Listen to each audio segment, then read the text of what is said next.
फोटोसपमा यस्तो खालको amazing glass effect कसरी बनाउने आज सिकौँ है त।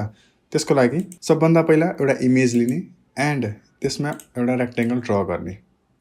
रेक्टेंगल ड्र गरिसकेपछि यसलाई थोरै कर्व गर्ने एन्ड यतापट्टि लेयरमा देखाए जस्तै तलको इमेजलाई डुप्लिकेट गर्ने कन्ट्रोल जे प्रेस गरेर। डुप्लिकेट भइसकेपछि यसलाई यसरी माथि लैजाने टपमा एन्ड क्लिपिङ मास्क गरिदिने। क्लिपिङ मास्क भइसकेपछि फिल्टरमा जाने, ब्लरमा जाने एन्ड गसियन ब्लर।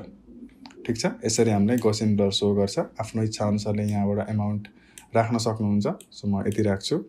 देन यसपछि ओके गरिदिने एन्ड रेक्टेंगलमा आउने, डबल क्लिक गर्ने, लेयर स्टाइल आउँछ। लेयर स्टाइलमा म बिभर एन्ड इम्बोस चुज गर्छु एन्ड थोरै ड्रप स्याडो चुज गर्छु। आफ्नो इच्छा अनुसारले सेट गर्न सक्नुहुन्छ। देन म यति राख्छु, ओके गर्ने एन्ड अगेन फोटोमा आउने, फिल्टर ग्यालरी एन्ड यहाँनिर ग्लास इफेक्ट चुज गर्ने एन्ड आफ्नो इच्छा अनुसारले यहाँ डिस्टर्सनहरू सेट गर्न सक्नुहुन्छ। सो म यसमा 6 राख्छु एन्ड देन ओके गर्ने एन्ड यहाँनिर तपाईको ग्लास इफेक्ट आइसक्यो। अब यो लेयरलाई लक गर्ने एन्ड तलको लेयरलाई पनि लक गरिदिने एन्ड रेक्टेंगललाई अनलक गर्ने बिकज यसलाई सार्दाखेरि त्यो अमेजिङ इफेक्ट बनेर आउँछ। अब यसको माथि टेक्स्ट तपाईले मजाले अप्लाई गर्न सक्नुहुन्छ है।